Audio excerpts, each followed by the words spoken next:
जय हिंद दोस्तों।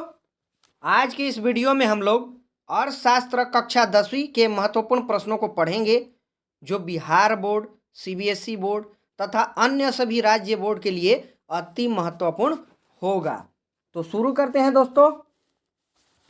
पहला हमारा प्रश्न है, ये जो अध्याय फर्स्ट का दोस्तों है, ये कक्षा 10 के लिए बहुत महत्वपूर्ण है। सभी बोर्ड एनसीईआरटी बेस्ड सिलेबस है, एनसीईआरटी बेस्ड सिलेबस से याद रखिएगा दोस्तों।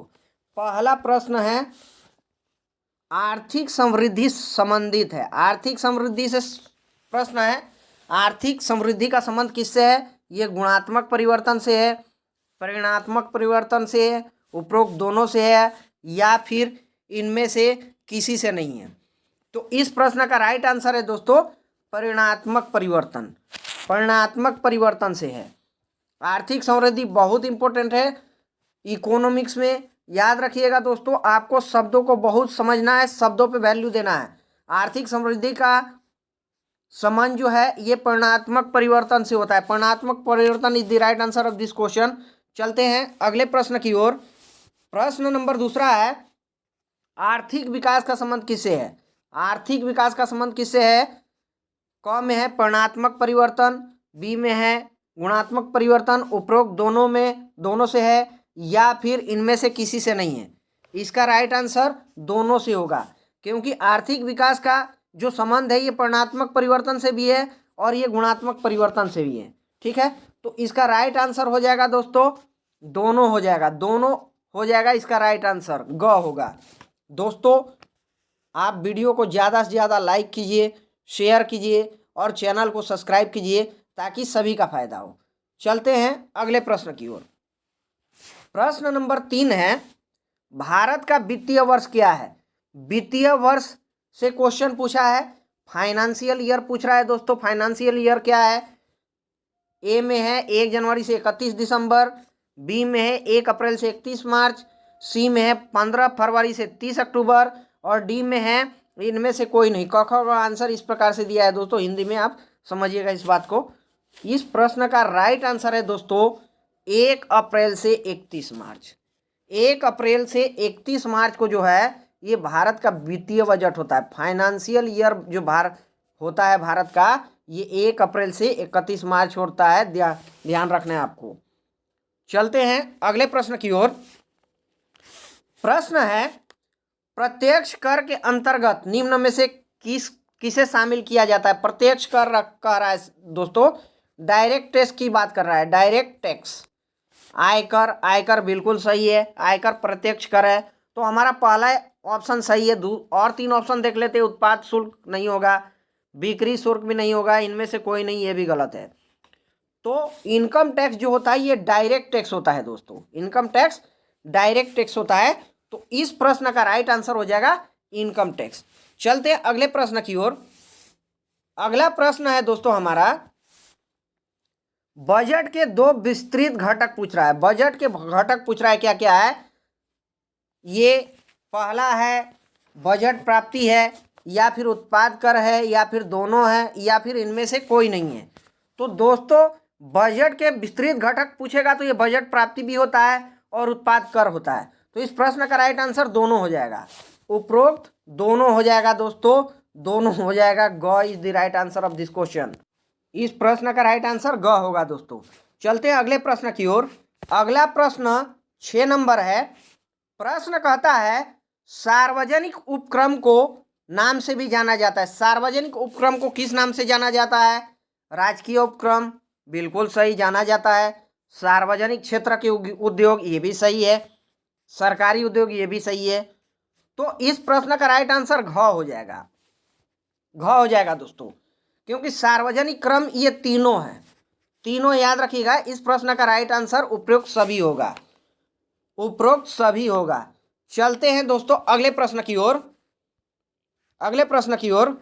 अगला प्रश्न है दोस्तों यहाँ पर, प्रश्न कहता है कि भारतीय रेलवे सार्वजनिक उपक्रम के किस स्वरूप का उदाहरण है? भारतीय रेलवे तो सार्वजनिक क्षेत्र का है, लेकिन उसमें भी स्वरूप पूछ रहा है। क्या ये विभागीय उपक्रम है, वैधानिक या सार्वजनिक निगम का है, या सरकारी कंपनी का है? तो इनमें से कोई नहीं। क्या है? तो इस प्रश्न का राइट आंसर हो जाएगा दोस्तों विभागीय उपक्रम। आप देखते हैं दोस्तों आप देखते हैं दोस्तों, ये विभागीय उपक्रम है, मिनिस्ट्री आता है, रेलवे मिनिस्ट्री के नाम से आता है। आप देखते हैं तो ये एक विभाग है, ये विभाग है तो विभागीय उपक्रम आएगा। सार्वजनिक क्षेत्र है परंतु उसमें भी विभागीय उपक्रम है। A is the right answer of this question, याद रखिएगा ए सही है। चलते हैं अगले प्रश्न की ओर। अगला प्रश्न हमारा है दोस्तों, अगला प्रश्न है प्रश्न नंबर 8 है, सार्वजनिक क्षेत्र के उपक्रम के विनिवेश का अभिप्राय क्या है। अभिप्राय पूछ रहा है, सरकार की स्वामित्वधारिता में कमी लाना, या फिर सरकार की स्वामित्वधारिता में वृद्धि करना, या फिर नए क्षेत्र में विनियोग करना, या फिर इनमें से कोई नहीं। इस प्रश्न का राइट आंसर क्या होगा? इस प्रश्न का राइट आंसर होगा दोस्तों सरकार के धारिता में, स्वामित्वधारिता में कमी लाना। सरकार के स्वामित्वधारिता में कमी लाना, यही इस प्रश्न का राइट आंसर है दोस्तों। आपको वर्ड पर ध्यान देना है और जो है इकोनॉमिक्स को ज़्यादा से ज़्यादा पढ़ना है। वीडियो को लाइक शेयर कीजिए, सब्सक्राइब कीजिए। बहुत ही सिंपल लैंग्वेज में आपको बताया जा रहा है दोस्तों। तो इस प्रश्न का राइट आंसर हो जाएगा सरकार की स्वामित्वधारिता में कमी लाना। चलते हैं अगले प्रश्न की ओर। अगला प्रश्न जो है दोस्तों ये रिक्ति संबंधी है। हमें कुछ स्पेस दिया गया है, गैप दिया गया है, यहीं पर फिलअप करना है, हमें फिलअप करना है दोस्तों। पहला इसमें प्रश्न है, आर्थिक विकास की धारणा आर्थिक समृद्धि की धारणा से अधिक है। इसमें फिलअप क्या आएगा? तो अगर देखने जाएंगे हम, इसमें जो दोस्तों व्यापक आएगा, व्यापक आएगा, याद रखिएगा यहाँ पर व्यापक आएगा। आर्थिक विकास की धारणा आर्थिक समृद्धि की धारणा से अधिक व्यापक है, व्यापक बड़ा होता है, याद रखिएगा। चलते हैं इसमें दूसरा प्रश्न है, दूसरा है इसमें प्रश्न, सरकारी बजट एक वित्तीय वर्ष के दौरान सरकार के एवं का अनुमानों का विवरण होता है। ये किसका होता है? तो ये व्यय, क्या होता है दोस्तों? व्यय होता है, ये व्यय होता है। पहला जो ब्लैंक है उसमें व्यय आएगा। सरकारी बजट एक वित्तीय वर्ष के दौरान सरकार के एवं व्यय का क्या होता है? आय का, आय, दूसरे में आय आएगा। व्यय और आय के अनुमान का विवरण होता है, व्यय और आय के अनुमान का ये विवरण होता है। पहले में व्यय आएगा और दूसरा जो ब्लैंक है सॉरी, यहाँ पर आएगा आय, याद रखिएगा। चलते हैं अगले प्रश्न की ओर। अगला प्रश्न यहाँ पर है, निजी उपक्रम का संचालन, निजी उपक्रम का संचालन यहाँ पर है दोस्तों कि निजी उपक्रम का संचालन की प्रेरणा से किया जाता है। किसके प्रेरणा से किया जाता है? तो आप देखते हैं दोस्तों, निजी उपक्रम का संचालन जो है ना केवल और केवल लाभ की दृष्टि से होता है। कंपनियां क्या करती है? ज़्यादा से ज़्यादा लाभ अर्जित करने की सोच कर जो है मार्केट में आती हैं। तो इसका राइट आंसर होगा यहाँ पर, खाली स्पेस में हो जाएगा, ये क्या होगा? तो ये लाभ होगा, लाभ, यहाँ पर लाभ भरा जाएगा। अगला प्रश्न है, निवेश निर्माण की एक प्रक्रिया है। निवेश की बात कर रहा है दोस्तों, यहाँ पर निवेश से क्वेश्चन है, निवेश किस प्रकार की अभिक्रिया है? तो हम जानते हैं निवेश में पूंजी जो है, पूंजी निवेश किया जाता है, पूंजी निर्माण की ही प्रक्रिया है। पूंजी निवेश किया जाता है और पूंजी से पूंजी कमाया जाता है। तो इसका प्रश्न का राइट आंसर यहाँ पर हो जाएगा पूंजी होगा। इस प्रश्न का राइट आंसर होगा पूंजी होगा, यहाँ पर पूंजी। अगला प्रश्न है, भारत में प्रत्यक्ष विदेशी निवेश सबसे ज़्यादा, खाली जगह में सबसे ज़्यादा हुआ है, किस क्षेत्र में हुआ है पूछ रहा है यहाँ पर दोस्तों। तो हम देखते हैं दोस्तों, सेवा क्षेत्र, सर्विस सेक्टर, यहाँ पर सेवा आएगा क्योंकि सेवा क्षेत्र में ही सबसे ज़्यादा निवेश हुआ है। सेवा क्षेत्र में सबसे ज़्यादा किस क्षेत्र में निवेश हुआ है? तो सेवा क्षेत्र में निवेश हुआ है, याद रखिएगा, सेवा क्षेत्र। चलते हैं अगला प्रश्न है हमारा यहाँ पर, ये तो हो गया दोस्तों, सेवा यहाँ पर आएगा। प्रश्न है यहाँ पर, भारतीय जीवन बीमा निगम जो है ये क्या है? भारतीय जीवन बीमा निगम क्या है? तो ये वैधानिक या सार्वजनिक उपक्रम हम कह सकते हैं दोस्तों। हम वैधानिक या इसको सार्वजनिक उपक्रम कह सकते हैं, सार्वजनिक उपक्रम है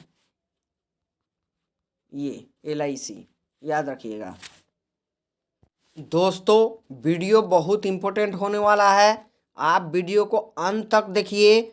ये फर्स्ट पार्ट है इकोनॉमिक्स का 10वीं क्लास का। अन्य जो पार्ट है आपको बहुत जल्दी मिल जाएगा। आपको ज़्यादा से ज़्यादा वीडियो को लाइक करना है, शेयर करना है, ताकि सभी का फायदा हो दोस्तों। प्रश्न अगला है, ये योजना आयोग से अध्याय 2 है दोस्तों। यहाँ पर प्रश्न है कि भारत में नियोजन का मूल उद्देश्य क्या है? योजना आयोग हम जो पढ़ते हैं उसमें नियोजन से संबंधित क्वेश्चन है, योजना से क्वेश्चन है। तीव्र आर्थिक विकास है, या फिर यहाँ पर सामाजिक सेवाओं का विस्तार है, या फिर औद्योगिक उत्पादन में वृद्धि है, या न्याय के साथ आर्थिक विकास है। इस प्रश्न का राइट आंसर है केवल और केवल घ होगा, न्याय के साथ आर्थिक विकास। याद रखिएगा, न्याय के साथ आर्थिक विकास होगा भारत में नियोजन का उद्देश्य, मूल उद्देश्य। याद रखिएगा दोस्तों, न्याय के साथ आर्थिक विकास।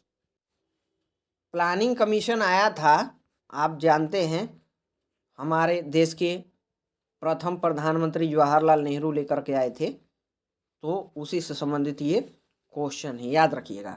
चलते हैं अगले प्रश्न की ओर। प्रश्न है हमारा, भारत में योजना आयोग का गठन कब हुआ? ये योजना है दोस्तों, योजना आयोग से, प्लानिंग कमीशन से सीधे क्वेश्चन है। क्या 10 दिसंबर 1961 को हुआ है, 15 मार्च 1960 को हुआ है, 13 अप्रैल 1952 को हुआ है, या फिर 16 सितंबर 1951 को हुआ है? इस प्रश्न का राइट आंसर होगा दोस्तों 15 मार्च 1960। 15 मार्च 1960 को जो है योजना आयोग का गठन हुआ था। B is the right answer of this question. चलते हैं अगले प्रश्न की ओर। दोस्तों इस प्रश्न का राइट आंसर हो जाएगा 15 मार्च 1960। योजना आयोग का गठन कब हुआ है? तो 15 मार्च 1960 को हुआ है, याद रखिएगा। सॉरी दोस्तों, ये 1950 है, 1950 है, याद रखिएगा। मिस प्रिंट है, गलत प्रिंट है। ये 15 मार्च 1950 को हुआ है योजना आयोग का गठन, 1950, याद रखिएगा। चलते हैं अगले प्रश्न की ओर। भारत में प्रथम पंचवर्षीय योजना कब शुरू हुआ है? इससे क्वेश्चन है दोस्तों। यहाँ पर तीसरा प्रश्न है, तीसरे प्रश्न का आंसर हम देख लेंगे। ऑप्शन है अप्रैल 1948 है, अप्रैल 1960 है, अप्रैल 1951 है, अप्रैल 1956 है। तो भारत में प्रथम पंचवर्षीय योजना की शुरुआत हर कोई जानता है, बहुत सिंपल क्वेश्चन है। ये अप्रैल 1951 से हुआ है, अप्रैल 1951 से हुआ है, याद रखिएगा दोस्तों। चलते हैं अगले प्रश्न की ओर। प्रश्न है कि बिहार की अर्थव्यवस्था किस प्रकार की है? ये बहुत सिंपल है, बहुत सिंपल है, आप बिना देखे भी लगा सकते हैं। विकसित नहीं है, औद्योगिक में नहीं है, पिछड़ी। यस, बिहार की अर्थव्यवस्था पिछड़ी है, सूद पूंजीवाद नहीं है। तो ग इस प्रश्न का राइट आंसर हो जाएगा, ग। अगला प्रश्न है, वर्तमान वर्ष में भारत में कौन सी पंचवर्षीय योजना संचालित है? ये क्वेश्चन है दोस्तों। पहली पंचवर्षीय योजना गलत हो गया, 7वीं पंचवर्षीय योजना गलत हो गया, 11वीं पंचवर्षीय योजना गलत हो गया, इनमें से कोई नहीं। यस, क्योंकि वर्तमान में दोस्तों पंचवर्षीय योजना नहीं है, नीति आयोग ने इसका जगह ले लिया है। तो नीति आयोग ने जगह ले लिया इसका, इसीलिए ये गलत होगा। और इस प्रश्न का राइट आंसर हो जाएगा इनमें से कोई नहीं, इनमें से कोई नहीं होगा, याद रखिएगा दोस्तों। चलते हैं अगले प्रश्न की ओर। प्रश्न है, योजना आयोग का पदेन अध्यक्ष कौन होता है? वित्त मंत्री होता है, प्रधानमंत्री होता है, गृह मंत्री होता है, रेल मंत्री होता है? वित्त मंत्री क्यों होगा? गलत हो गया योजना आयोग का पदेन अध्यक्ष। प्रधानमंत्री होता है, याद रखिएगा। और नीति आयोग का भी अध्यक्ष प्रधानमंत्री ही हैं। हमारे देश के प्रधानमंत्री नरेंद्र मोदी जी हैं। ये योजना आयोग के पदेन अध्यक्ष उस समय भी थे, अभी जो है नीति आयोग के हो चुके हैं। ठीक है, तो गृह मंत्री भी गलत, रेल मंत्री गलत, याद रखिएगा। चलते हैं, अगला प्रश्न यहाँ पर है दोस्तों, 12वीं पंचवर्षीय, ये पंचवर्षीय है दोस्तों, पंचवर्षीय 12वीं पंचवर्षीय योजना की अवधि पूछा है 2012 से 17। यस, पहला ही हमारा ऑप्शन सही है। 2012 से 2017 जो है यही फर्स्ट पीरियड, ये ये 12वीं पंचवर्षीय योजना का पीरियड था, परंतु इसी बीच में इसको स्टॉप कर दिया गया और नीति आयोग आ चुका है। नीति आयोग, अभी नीति आयोग काम कर रहा है, national institution for transforming India. तो दूसरा भी गलत, तीसरा गलत और चौथा गलत, केवल पहला ही सही है, 2012 से 17। दोस्तों, वीडियो को ज़्यादा से ज़्यादा लाइक कीजिए और शेयर कीजिए, चैनल को सब्सक्राइब कीजिए। इस चैनल पर आपको ऐसे वीडियो बराबर मिलते रहेंगे। चलते हैं अगले प्रश्न की ओर। प्रश्न है दोस्तों, ये अध्याय 3 है दोस्तों, अध्याय तीसरे का है, याद रखिएगा। दुनिया का दूसरा सबसे सर्वाधिक जनसंख्या वाला देश कौन सा है? चीन। देखिए, भारत है, संयुक्त राज्य अमेरिका, इनमें से कोई नहीं। देखिए दोस्तों, वर्तमान जो आंकड़े आए हैं उस हिसाब से भारत नंबर 1 पर हो चुका है और चीन दूसरे नंबर पर हो चुका है। तो इस प्रश्न का भी आंसर चीन बनेगा दूसरे नंबर पे, क्योंकि वर्तमान आंकड़े के अनुसार जो है भारत नंबर 1 पे जनसंख्या में आ चुका है, याद रखिएगा दोस्तों। तो इस प्रश्न का आंसर चीन होगा। चलते हैं अगले प्रश्न की ओर। प्रश्न है, भारत का सर्वाधिक जनसंख्या वाला राज्य कौन सा है? बिहार गलत हो गया, महाराष्ट्र गलत हो गया, पश्चिम बंगाल भी नहीं आएगा, Uttar Pradesh is the right answer. सबसे ज़्यादा जनसंख्या यहीं पर है और सबसे ज़्यादा लोकसभा की 80 सीटें भी उत्तर प्रदेश में ही, याद रखना, उत्तर प्रदेश, याद रखिएगा दोस्तों। और सबसे ज़्यादा जिला भी यहीं पर है, 75 जिला, याद रखिएगा दोस्तों। चलते हैं अगले प्रश्न की ओर। प्रश्न है, भारत का सर्वाधिक तेज जनसंख्या वृद्धि वाला राज्य कौन सा है दोस्तों? ये प्रश्न है। ये जितने भी प्रश्न है दोस्तों, जो जनगणना 2011 में हुआ था, 2011 के अनुसार डाटा है, याद रखिएगा दोस्तों। मेघालय है ऑप्शन में, बिहार है, उत्तर प्रदेश है, जम्मू कश्मीर में। इन ऑप्शंस के हिसाब से Meghalaya is the right answer. Meghalaya में सबसे ज़्यादा तेज वृद्धि से जनसंख्या जो है बढ़ा है दोस्तों। चलते हैं अगले प्रश्न की ओर। प्रश्न है, बिहार में साक्षरता दर पूछ रहा है 63.82, 73.39, 53.33%, ये सब प्रतिशत में इनमें से कोई नहीं। इस प्रश्न का राइट आंसर होगा 63.82%। एनसीईआरटी बुक के अनुसार डाटा है दोस्तों, 63.82% इस प्रश्न का राइट आंसर है। बिहार में यही साक्षरता दर है, याद रखिएगा दोस्तों। चलते हैं अगले प्रश्न की ओर। प्रश्न है, बिहार में प्रति 1000 पुरुषों पर स्त्रियों की संख्या पूछ रहा है। प्रति 1000 पुरुषों पर स्त्रियों की संख्या क्या है बिहार में, यही क्वेश्चन है दोस्तों। 940 है या फिर 916 है, 1084 है, इनमें से कोई नहीं है। तो इस प्रश्न का राइट आंसर हो जाएगा 916, याद रखिएगा। बिहार में प्रति 1000 पुरुषों पर स्त्रियों की संख्या कितनी है? तो 916 है। बिहार से संबंधित क्वेश्चन, याद रखिएगा। आगे जो प्रश्न है दोस्तों, यहाँ पे रिक्ति फिल करना है हमें। बिहार में प्रति 1 वर्ग किलोमीटर में व्यक्ति कितने रहते हैं, ये क्वेश्चन है। तो ये जो है 1106 रहते हैं व्यक्ति, याद रखिएगा दोस्तों, 1106 व्यक्ति रहते हैं। और सबसे सर्वाधिक, ये भारत में सर्वाधिक जनसंख्या घनत्व इसी स्टेट का है, बिहार का, 1106, याद रखिएगा दोस्तों। अगला प्रश्न है, भारत का सर्वाधिक साक्षरता वाला राज्य कौन सा है? ये है दोस्तों। इसको आप ऐसे भी फिल कर सकते हैं कि केरल जो है सर्वाधिक साक्षरता वाला भारत का स्टेट है, याद रखिएगा। तो इस प्रश्न का राइट आंसर होगा केरल, याद रखिएगा केरल होगा, केरल होगा दोस्तों। अगला प्रश्न है, भारत में जनसंख्या वृद्धि का एक प्रमुख कारण क्या है? मृत्यु दर में क्या है, कमी है कि ज्यादा है? तो सीधा बात है कमी, मृत्यु दर में कमी है भारत में, इसीलिए ये भी एक कारण बनता है जनसंख्या वृद्धि का। यही प्रश्न में पूछा था, यहाँ पर फिलअप करना था ब्लैंक, तो ये कमी हो जाएगा यहाँ पर, कमी। चलते हैं अगले प्रश्न की ओर।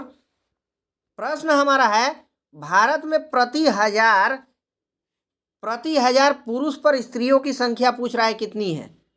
2011 के जनगणना के अनुसार भारत की जनसंख्या कितनी है, ये पूछा है दोस्तों। यहाँ पर देखिए दोस्तों, यहाँ पर भारत में प्रति हजार पुरुष पर स्त्रियों की संख्या कितनी है, तो हम भारत की परिप्रेक्ष्य में देखने जाएंगे तो भारत के परिप्रेक्ष्य में दोस्तों 940 है, 940 स्त्रियों की संख्या है प्रति हजार पुरुष पर। और बिहार पे परिप्रेक्ष्य में देखेंगे तो 916 महिला हैं प्रति हजार पुरुष पर। यहाँ पर दोस्तों, यहाँ पर यही क्वेश्चन जो है 2 बार प्रिंट हो चुका है दोस्तों, आप देख सकते हैं यहाँ पर सेम क्वेश्चन, यहाँ पर दोस्तों सेम क्वेश्चन रिपीट हुआ है। 2011 की जनगणना के अनुसार भारत की जनसंख्या कितनी है, ये प्रश्न है दोस्तों। हम देखते हैं कि 121 करोड़ 1,93,422 है भारत की ये कुल जनसंख्या है। ये 2011 की जनगणना के अनुसार है और NCERT बेस्ड डाटा है, याद रखिएगा दोस्तों। जो सभी बोर्ड के लिए, बिहार बोर्ड, CBSE बोर्ड और स्टेट बोर्ड के लिए जरूरी है ये डाटा, याद रखिएगा दोस्तों। चलते हैं अगले प्रश्न की ओर। दोस्तों ये हमारे वीडियो का अध्याय 4 है और इस वीडियो का हमारा अंतिम अध्याय होगा। इस वीडियो में हम 4 अध्याय को कवर कर रहे हैं दोस्तों, और वीडियोज आपको मिल जाएंगे। आपको ज़्यादा से ज़्यादा वीडियो को लाइक करना है, शेयर करना है और चैनल को सब्सक्राइब करना है ताकि सभी का फायदा हो दोस्तों। ये बहुत ही इम्पोर्टेंट क्वेश्चंस हैं बिहार बोर्ड के लिहाज से, CBSE बोर्ड के लिहाज से और ऑल स्टेट बोर्ड में ये क्वेश्चन इकोनॉमिक्स से बराबर आते हैं कहीं ना कहीं दोस्तों। प्रश्न पहला है कि भारत की प्रमुख आर्थिक समस्या क्या है? गरीबी है, बेरोजगारी, गरीबी तो है ही समस्या, बेरोजगारी भी है दोस्तों। तो यहाँ पर प्रश्न का आंसर हो जाएगा दोनों है, घ गलत हो जाएगा। बेरोजगारी और गरीबी दोनों प्रमुख समस्या है देश का, तो दोनों राइट आंसर हो जाएगा। अगला प्रश्न है, ग्रामीण क्षेत्र के व्यक्तियों के लिए प्रतिदिन कैलोरी की निर्धारित कितनी की गई है मात्रा? 2400। यस, बिल्कुल सही है, ग्रामीण के लिए 2400 ही निर्धारित किया गया है दोस्तों, और शहरी के लिए 2100, याद रखिएगा। शहरी के लिए 2100 और ग्रामीण के लिए 2400। 2400 is the right answer of this question. बाकी दोनों सही है, ये तो शहरी के लिए है, गलत है। 2300 भी गलत है और ये 2200 भी गलत है। इस प्रश्न का राइट आंसर ए होगा। चलते हैं अगले प्रश्न की ओर। प्रश्न है, भारत सरकार वर्तमान में गरीबी रेखा का निर्धारण किस आधार पर करती है? ये प्रश्न है, कैलोरी की मात्रा पर, प्रति व्यक्ति मासिक उपभोग व्यय पर, आय पर, या फिर कोई नहीं। इसका प्रश्न का राइट आंसर होगा ख हो जाएगा, प्रति व्यक्ति मासिक उपभोग व्यय पर करती है। NCERT बेस्ड ये आंसर है दोस्तों, याद रखिएगा। बहुत इंपॉर्टेंट क्वेश्चन है और बहुत बार एग्जाम में आया हुआ है दोस्तों। चलते हैं अगले प्रश्न की ओर। प्रश्न है मनरेगा से, मनरेगा से प्रश्न है यहाँ पर, मनरेगा कब प्रारंभ हुआ है? महात्मा गांधी रोजगार गारंटी अधिनियम जो है उसी से रिलेटेड क्वेश्चन है। ये कब? 2001 में, 2001 मिसप्रिंट यहाँ पर 2002 ले लीजिए, 2006 है, 1995। तो ये 2006 से प्रारंभ हुई, याद रखिएगा। मनरेगा 2006 से प्रारंभ हुआ है। सीधे सीधे क्वेश्चन है दोस्तों, मनरेगा कब प्रारंभ हुआ है? तो 2006 में हुआ है। अगला प्रश्न ये है कि भारत में पाई जाने वाली बेरोजगारी मुख्यतः किस प्रकार की है? संरचनात्मक है, घर्षणात्मक है, चक्रीय है या फिर औद्योगिक है? किस प्रकार की है? तो संरचनात्मक बेरोजगारी भारत में जाना जाता है। बहुत इंपॉर्टेंट क्वेश्चन है और बार बार ये एग्जाम में आता है कि भारत में पाई जाने वाली बेरोजगारी मुख्यतः किस प्रकार की है? तो संरचनात्मक है, याद रखिएगा, संरचनात्मक बेरोजगारी। चलते हैं अगले प्रश्न की ओर। प्रश्न है कृषि क्षेत्र में पाई जाती है। कृषि क्षेत्र में किस प्रकार की? ये खुली बेरोजगारी? नहीं। छिपी हुई बेरोजगारी? बिल्कुल सही है, छिपी हुई बेरोजगारी पाई जाती है दोस्तों, बिल्कुल सही है, राइट आंसर है छिपी हुई बेरोजगारी। आगे के ऑप्शन देख लेते हैं। और ऑप्शन जो है शिक्षित बेरोजगारी, नहीं, शिक्षित होंगे तो फिर वो कृषि क्यों करेंगे? नहीं करेंगे, कोई नहीं, ये भी गलत है। तो इस प्रश्न का राइट आंसर होगा छिपी बेरोजगारी, ख बिल्कुल सही है। चलते हैं अगले प्रश्न की ओर। प्रश्न है मुद्रास्फीति से क्वेश्चन है, मुद्रास्फीति का कारण क्या है? विकार गलत हो गया, विशेष गलत हो गया, महंगाई सही बात है। महंगाई होगा, अगर महंगाई चरमोत्कर्ष सीमा पर पहुंचेगा तो यही जो है मुद्रास्फीति का कारण बनेगा दोस्तों। इकोनॉमिक्स का बहुत इंपॉर्टेंट क्वेश्चन ये मुद्रास्फीति, याद रखिएगा। मुद्रास्फीति का संबंध सीधे सीधे महंगाई से, याद रखिएगा दोस्तों। चलते अगला प्रश्न की ओर। दोस्तों क्वेश्चन है मुद्रास्फीति कितने प्रकार की होती है? ये क्वेश्चन है 2 प्रकार की, 3 प्रकार की, 5 प्रकार की, 4 प्रकार की, 5 है, ये 5। दोस्तों जो बुक के अनुसार, अकॉर्डिंग टू बुक जो है, यहाँ पर 2 प्रकार का दिया है मुद्रास्फीति।